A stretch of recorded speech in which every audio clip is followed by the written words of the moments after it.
Atau yang penting lagi adalah ini yang disinyalir oleh CEO-nya Apple itu ya. Itu kalau orang lebih banyak interaksi dengan komputer dibandingkan manusia, maka orang itu bermasalah. Maka kita juga perbanyak interaksi antara kita. Ya, ini bagian yang keempat tadi ya. Jadi kita ubah habit kita ya dengan 3 cara tadi. Oke. Sekarang yang kelima adalah To reignite our flame. How did I not see you running? How did I get behind? How did I not see this coming? Guess all you left me run.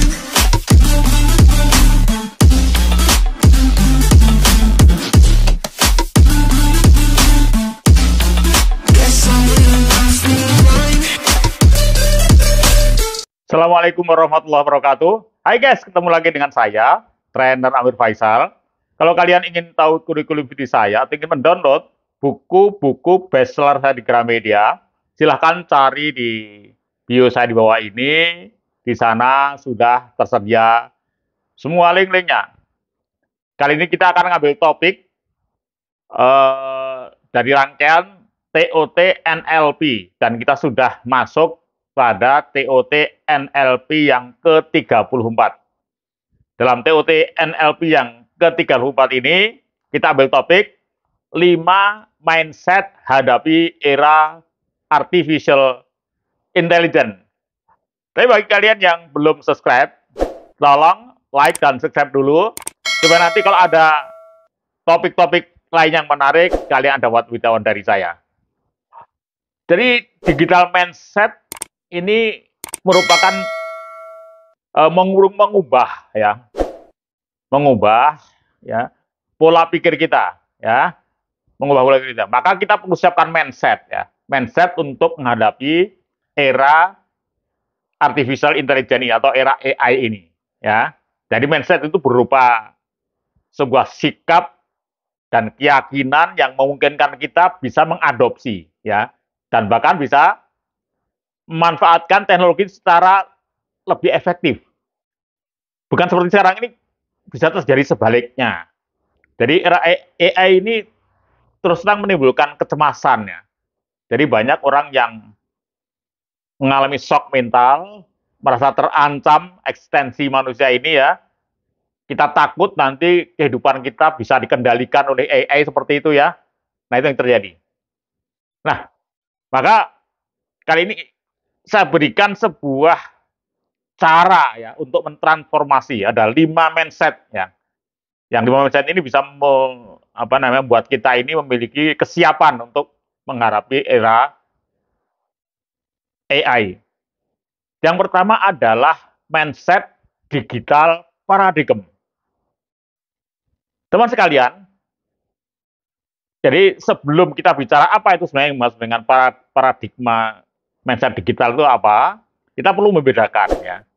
Jadi ada bedanya antara kehidupan dan penghidupan.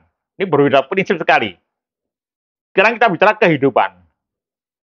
Kehidupan adalah anugerah ilahi ya, anugerah yang diberikan oleh Tuhan Allah SWT dengan misi tertentu, dengan amanah untuk memelihara dunia dan seisinya ini.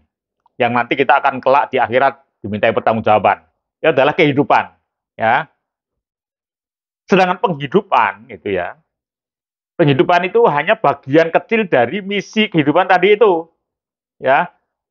Yang artinya adalah mencari nafkah, ya. Itu kan bagian dari kehidupan, kita berikan nafkah kepada keluarga, itu adalah penghidupan. Nah, AI tidak diberikan amanah tadi seperti kita untuk memelihara kehidupan, tidak diberi amanah. Dan mereka juga tidak dimintai pertanggungjawaban kan, karena tidak diberi amanah. Dan yang penting lagi, AI dia tidak punya awareness, tidak punya kesadaran, ya. Seperti kita nggak punya bahwa kita ini adalah khalifahnya di dunia, ya. Kita ini diberi amanah kehidupan, tidak punya. Nanti mungkin ada AI, suatu saat akan diciptakan AI yang punya self awareness, ya sadar ya keberadaan dirinya sebagai apa asisten manusia dan sebagainya, nanti akan sadar. Tapi sifatnya sangat terbatas, amat sangat terbatas. Mereka mungkin diberi program untuk merespon lingkungan, ya, beradaptasi. Mereka sadar dirinya. Tapi kesadaran itu sangat minim dan itu semata-mata hanya hasil pemrograman. Bukan kesadaran yang hakiki seperti yang kita miliki, ya. Kenapa begitu? Karena otak AI ini rasional, hanya rasional, otak rasional. Sedangkan manusia itu punya otak transrasional.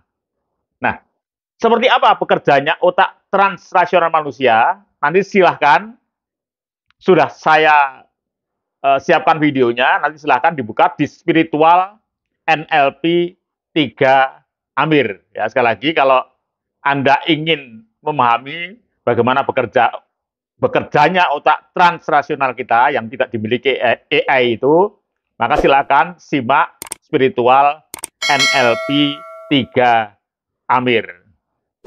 So, teman sekalian, selama Anda semua masih memiliki kesadaran, ya, tadi sebagai khalifah, sebagai makhluk yang mendapatkan amanah gitu ya, mendapatkan misi dari Tuhan yang Maha Kuasa tadi itu, ya. Dan selama kita masih dengan kesadaran itu, kita yakin kita bisa melaksanakannya, amanah itu, dan mempertanggungjawabkan, maka selamanya kita tidak bisa dikalahkan oleh AI.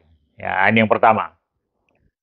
Kemudian yang kedua, ini supaya kita bertahan, supaya kita bisa menyesuaikan diri menghadapi era AI ini, yang kedua adalah kita perlu memiliki mindset yang disebut digital ethic, ya, digital ethic and moral, gitu ya. Jadi perkembangan AI yang semakin canggih ini tadi saya sebutkan menimbulkan kita kemungkinan kalau AI ini berbuat yang melanggar moral atau melanggar kemanusiaan, ya, dalam situasi mereka yang otonom, ya, diberi kekuasaan itu, ya, mereka mengambil sebuah keputusan yang misalnya menghancurkan manusia. Ini seperti kalau kalian pernah nonton film The Terminator, ini ya, ada di masa depan ada era yang namanya di mana AI sudah menguasai sekali jagat ini sehingga mereka berupaya memusnahkan manusia. Karena dianggap manusia itu tidak rasional, tidak disiplin, tidak efisien, dan sebagainya. Mereka dimusnahkan, diganti semuanya dengan robot semua. Nah, ini seandainya seperti itu, gitu ya. Nah, sekarang pertanyaannya, kalau developer AI sendiri ini, mereka sudah mindsetnya fasis, ya. Mereka, maka ini kan bahaya sekali. Jadi antara pencipta dengan AI-nya sudah sama. Ini sangat berbahaya. Nah, maka yang ketiga, ini ya, yang ketiga, kita perlu mindset digital belief. Apa mindset digital belief itu? Ya, jadi yang itu adalah ya keyakinan kita sebagai tadi pihak pembuat kebijakan negara maupun developer AI sendiri ini ya. Nah, ini pembuat kebijakan ini pemerintah ini perlu mulai sekarang sudah menyiapkan, mengantisipasi, menciptakan regulasi yang memastikan bahwa AI ya bisa digunakan secara bertanggung jawab. Ya, seperti sekarang barusan terjadi pencurian data misalnya, ya, atau memblokir data punya pemerintah misalnya. Nah, ini perlu dibuat dini supaya tidak terjadinya itu, ya. Pihak developer AI sendiri juga perlu mengantisipasi implikasi etika, ya, dalam setiap pengembangan tadi, ya, mulai dari rancangan hingga implementasi. Nah, ini yang kedua. Nah, yang ketiga. Kemudian yang keempat, ini untuk kita terutama, ya, tidak semuanya. Kalau yang ketiga tadi memang terutama untuk pemerintah dan pembuat atau developer AI. Karena yang keempat untuk kita. Jadi yang keempat adalah kita perlu membangun new digital habit. Ya.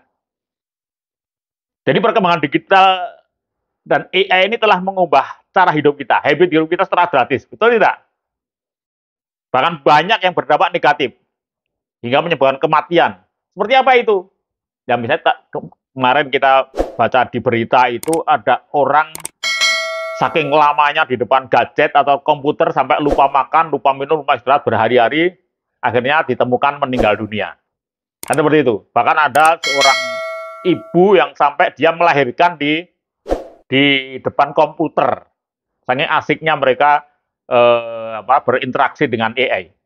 Nah, maka kita perlu ciptakan sebuah habit baru, gitu ya.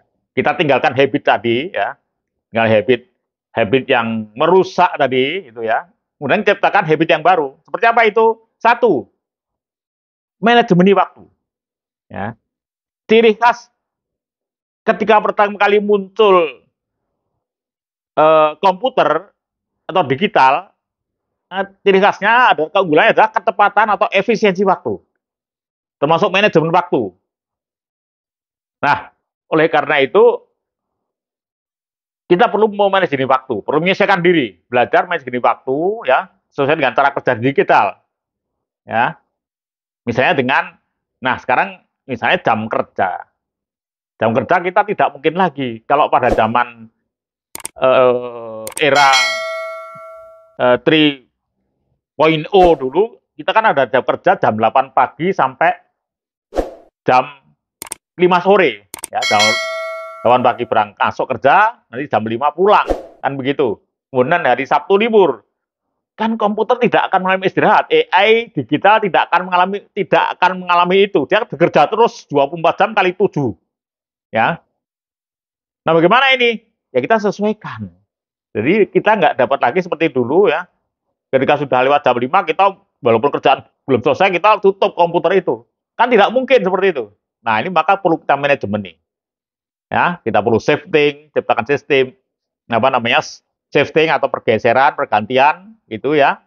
Jadi supaya dilanjutkan terus, ya, berlangsung, ada yang masuk malam hari, ada yang masuk siang hari, dan seterusnya. Seperti keamanan itu, ya, security itu. Atau mungkin di manajemen ini antara WFH, ya, work from home dan work in office. Itu kita manajemen, kita atur sendiri dengan tim kita. Ini. Nah, kemudian dari pihak manajemen sendiri, dari pihak perusahaan sendiri juga bisa ngatur, guys. Bisa ngatur kalau Anda punya perusahaan yang kita memperkerjakan dengan peralatan komputer, dengan AI, dengan digital, maka kita ciptakan ada sekarang kita ubah ada sistem target. Sistem pekerjaan adalah yang kita nilai targetnya dari target sekian kita nilai sekian, ya, tidak lagi jam kerja lagi karena nggak mungkin kita pakai cara kerja seperti era di 3.0. Nah, kita juga toleran, guys. Kalau sudah masuk era itu, coba kalian mestinya toleran. Jadi nggak, kan ada ini di telepon bos pada saat misalnya malam hari, kita bilang, bos, ini waktu saya. Anda nggak berhak untuk memerintah saya. Ini bukan begitu. Itu adalah hak kewajiban pekerja di era 3.0 dulu. Kita sudah 5.0 sekarang. Jadi kita sih berubah. Ya, kita mestinya agak toleran. Kalau memang permasalahan itu kita yang handle, ya apa salahnya kalau kemudian bos kita tanya pada kita, karena pada saat itu yang jaga shift malam orang lain, dengan ada tadi shift siang kan gitu. Jadi harus menjelaskan. Ini adalah contoh bagaimana manajemen waktu. Dan yang kedua adalah manajemen emosional. Jadi AI ini kan nggak punya emosi, karena nggak punya perasaan.